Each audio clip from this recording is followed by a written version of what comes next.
Live only on The Zone, August 16th, Moses Atauma, the next heavyweight superstar, faces his greatest challenge, Dillian Whyte, back to remind the world he's not done yet.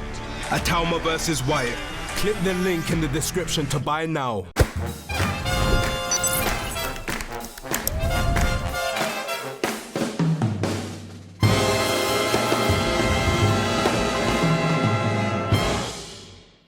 This is Kugan Cassis for IFLTV. We are in Riyadh,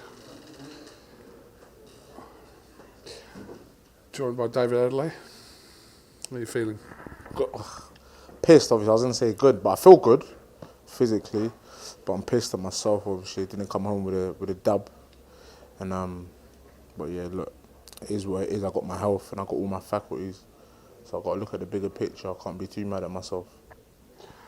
After the second round, obviously, you got cut across the eye. So it's a blessing and a curse, man. I'm telling you, man. You know, it's funny because I learned something when I was amateur, and they say when you whack, it can be the biggest blessing, but it can be the biggest curse because you hit people and they all go over.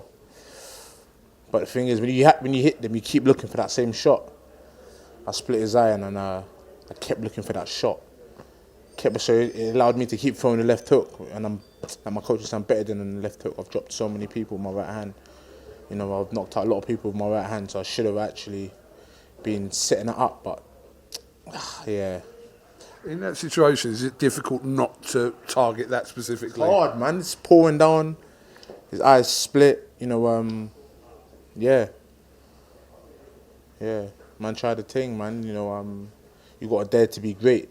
A lot of people avoid him in the heavyweight division. Nobody wanted to fight him. The fight was brought to me. People called me crazy. You know, now people are saying fair play to me. So look, it's madness until it's done, right? Absolutely. Let's talk about that round 8. One of the maddest rounds of boxing, I think you'll see, especially in heavyweight boxing. You gave him a little look before the knockdown. Yeah, I shouted. I just said an idiot. I shouted, and the next thing, you know, I felt like the shot hit me in the back of my head though, because it was behind my ear by quite a distance. And I went over. I was completely fine though. Completely fine. You know, got up, showed the referee I was okay. Got the ball rolling again, and yeah, man. Shout out Lawrence Okoli though. I could hear him and Derek giving me a lot of love during the fight. You know, but yeah. We just spoke to Filip Hrgovic and was talking about after he had knocked you down, kind of what happened from his perspective, and his exact words were, "I don't know what the fuck happened." So that's what Filip Hrgovic just told us. I don't know what the fuck happened. I asked him, obviously, whether you were hurt. He said, yes, he was hurt in that. I mean, everyone was off the edge of their seats, kind of willing you to kind of do the business. Do that there. Pissed at myself, but yeah, I think I just looped the shot rather than cut it straight. But yeah, you know, everyone keeps saying I got a bottle. I've said it before, but I thought there's going to be a fight where I show people I got it anyways, and I haven't showed half the bottle I got yet. Nobody even knows. You know, you got to dare to be great. You know, if you want to go down in the history books, you're going to have to do some things that are crazy, and I tried the thing. We spoke about kind of where Hrgovic is and everyone else you'd fought, and there was kind of a gap there in class with someone like Filip Hrgovic. So I suppose there are things to learn from that from yourself, and but there's no reason why you can't mix it at that level. Ain't no reason I can mix it at that level. Exactly that. You know, I'm going to come back. I'm going to use, I was saying to the others, I've learnt more of that one fight than having my other 15 fights.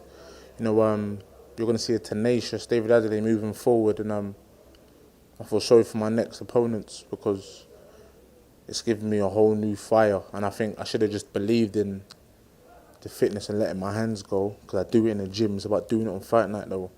You know, yeah, man. I was just saying to the others, like, I was ill. I was in hospital in the beginning of the week, and I still made it work. It's funny because a lot of people was writing off Daniel Dubois when he pulled out against Parker, and I went through the exact same shit. I said, I ain't pulling out of this fight, you know. My coaches are thugs. We're thugs, man. We thug it out, and we made it work. You know, it's funny, they put me on antibiotics. I went in the treadmill, I started breathing heavy. I said, fuck them antibiotics, man. You know, I'm doing this shit raw. And yeah, we tried it, man. We tried the thing, but we'll be back. I'll be back, no doubt. Inshallah. Absolutely. What did Adam say to you about the fight? I'll be pissed when I watch it back because I box at a higher pace than this. When I'm sparring and I've got 4 different sparring partners jumping in and out, in and out, in and out, in and out. So, yeah, I should have done a bit more. I suppose I should have done a lot more. Just the last one. Now you've been in the ring with him. How'd you rate Hrgovic? Good fighter, but it's nothing crazy. If I'm being honest with you, yeah, it's nothing crazy whatsoever. And if that's top level, I know I never showed it today, but trust me, I'm top level. Like you guys are gonna see when I next get there. It's good to see you have this attitude. Have you got anything else you'd like to add before we finish, David? I'll be back. So love me or hate me, you guys are gonna have to see me again. I'm 28 years old. I dared to be great. A fight was offered to me by the boogeyman, and I came and I took it because I believe in myself. Believe in myself got me this far. So believe in myself is only going to get me further. It's not for them, it's for myself.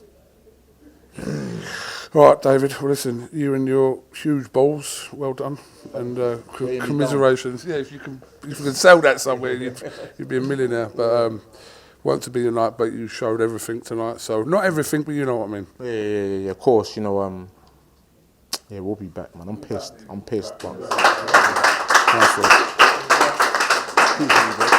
Only on the Zone, August 16th, Moses Atauma, the next heavyweight superstar, faces his greatest challenge, Dillian Whyte, back to remind the world he's not done yet.